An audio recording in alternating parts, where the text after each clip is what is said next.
বৃহস্পতিবার রাতের পর শুক্রবার রাতেও নিয়ন্ত্রণ রেখায় সংঘর্ষ বিরোধী চুক্তি লঙ্ঘন করে ব্যাপক হামলা চালায় পাক সেনা।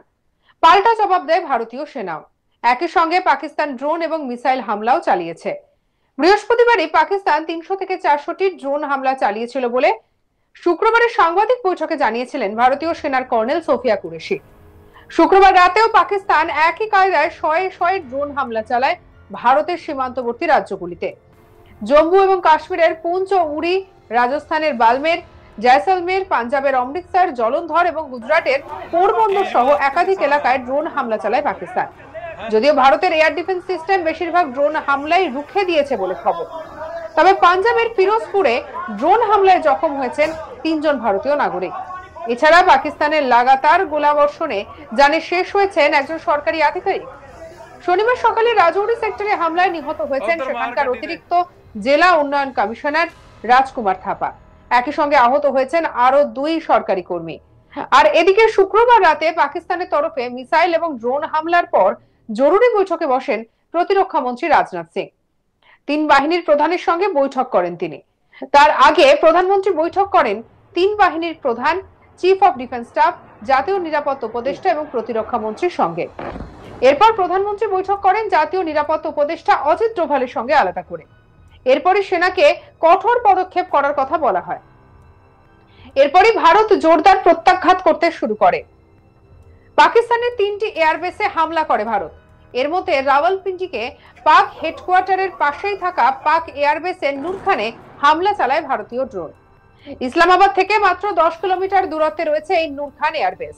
এই নূরখান হলো পাকিস্তানের অন্যতম হাই সিকিউরিটি এলাকা। এই এয়ারবেসে রয়েছে পাক এয়ারফোর্সের 5 থেকে 6টি স্কোয়াড্রন, ভিআইপি ট্রান্সপোর্ট এয়ারক্রাফট এবং চাকলালার পাকিস্তানের এয়ারফোর্স কলেজ। কঠোর নিরাপত্তা বলয়ে থাকা এই পাক এয়ারবেসে হামলা করে ভারত জানান দিয়েছে যে কোনো দুর্ভেদ্য নিরাপত্তা ভেদ করার ক্ষমতা ভারতীয় সেনা রয়েছে। পাকিস্তানের চাকওয়ালে থাকা মুরিদকে এয়ারবেসেও হামলা চালায় ভারতীয় সেনা। এদিকে এই এয়ারবেস থেকে মূলত ভারতের বিভিন্ন জায়গায় ভারতের বিরুদ্ধে ড্রোন হামলা চালাচ্ছিল পাকিস্তান। বলা যেতে পারে এই পাক এয়ারবেস কিন্তু পাক বায়ুসেনার সেন্ট্রাল এয়ারবেস। শাহপুর 1 এবং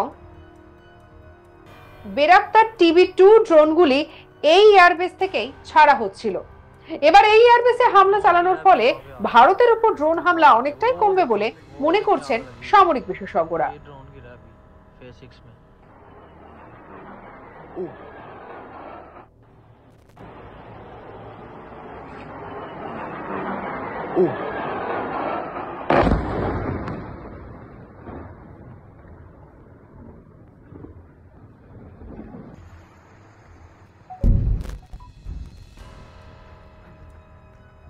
পাক অধিকৃত পাঞ্জাবের শোরকোটে থাকা রফিক এয়ারবেসেও হামলা চালায় ভারতীয় সেনা। এই এয়ারবেসেই রয়েছে পাকিস্তানের হাতে থাকা ফাইটার জেট JF-17 এবং মিরাজ ফাইটার জেট রয়েছে। এই শোরকোট এয়ারবেসে যথেষ্ট গুরুত্বও রয়েছে। এই এয়ারবেস থেকে ভারতের উদ্দেশ্যে চীনা প্রতিরক্ষা সরঞ্জাম নিয়ে হামলা চালিয়েছে পাকিস্তান। এই এয়ারবেসগুলিতে হামলার পর পাকিস্তান প্রায় সবকটি এয়ারপোর্টে বিমান ওঠানামা বন্ধ করে দেয়। শুক্রবারের সাংবাদিক বৈঠকে ভারতীয় সেনার কর্নেল সোফিয়া কুরেশি জানিয়েছেন বৃহস্পতিবারই পাকিস্তান 300 থেকে 400টি ড্রোন হামলা চালিয়েছিল, কিন্তু ভারতের এয়ার ডিফেন্স সিস্টেম সবকটি হামলাই রুখে দিয়েছে। কি জানিয়েছেন সোফিয়া কুরেশি, শুনবো। पाकिस्तानी सेना ने सैन्य बुनियादी ढांचे को निशाना बनाने के इरादे से पूरी पश्चिमी भारतीय वायु क्षेत्र का कई बार उल्लंघन किया। यही नहीं बल्कि पाकिस्तानी सेना ने नियंत्रण रेखा पर भारी कैलिबर वाले हथियारों से गोलीबारी भी की। अंतर्राष्ट्रीय सीमा और नियंत्रण रेखा पर लेह से लेकर सरक्रीक तक 36 स्थानों पर 300 से 400 लगभग ड्रोनों का इस्तेमाल घुसपैठ का प्रयास करने के लिए किया गया। भारतीय सशस्त्र बलों ने काइनेटिक्स व नॉन काइनेटिक साधनों का उपयोग करके इनमें से कई ड्रोन्स को मार गिराया। इतने बड़े पैमाने पर हवाई घुसपैठों का संभावित उद्देश्य वायु रक्षा प्रणालियों का परीक्षण करना और खुफिया जानकारी इकट्ठा करना था। ड्रोन के मलबे की फोरेंसिक जांच की जा रही है। प्रारंभिक रिपोर्ट्स से पता चलता है कि वे तुर्की के असीस गार्ड सोंगर ड्रोन्स हैं।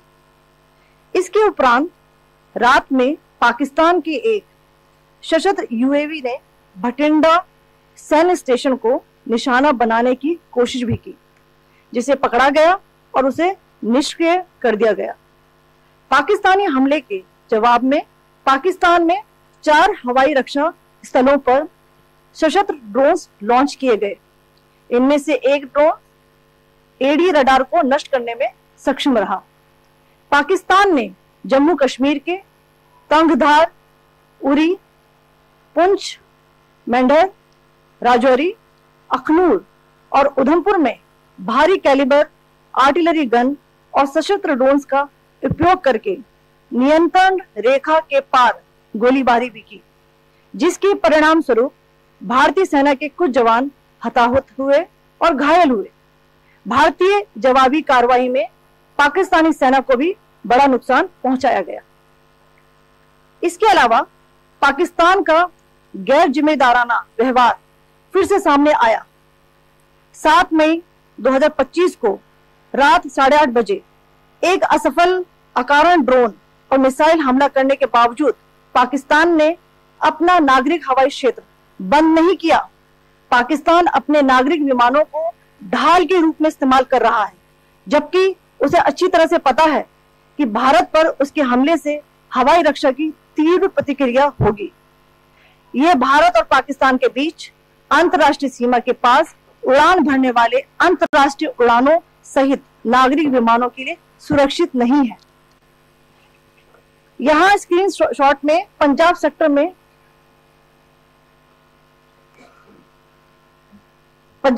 में हाई एयर डिफेंस अलर्ट स्थिति के दौरान एप्लीकेशन फ्लाइट रडार 24 का डेटा दिखाया गया है।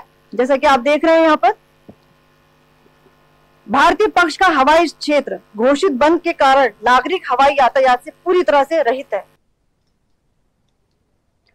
বৃহস্পতিবার রাতের পর শুক্রবার রাতেও নিয়ন্ত্রণ রেখায় সংঘর্ষ বিরোধী চুক্তি লঙ্ঘন করে ব্যাপক হামলা চালায় পাক সেনা। পাল্টা জবাব দেয় ভারতীয় সেনা।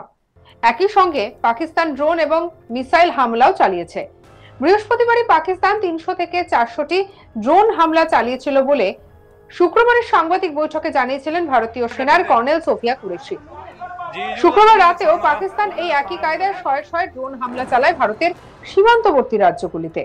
জম্মু ও কাশ্মীরের পুঞ্চ ও উরি, রাজস্থানের বালমের, জয়সালমের, পাঞ্জাবের অমৃতসর, জলন্ধর এবং গুজরাটের পোরবন্দর সহ একাধিক এলাকায় ড্রোন হামলা চালায় পাকিস্তান। যদিও ভারতের এয়ার ডিফেন্স সিস্টেম বেশিরভাগ ড্রোন হামলায় রুখে দিয়েছে বলে খবর।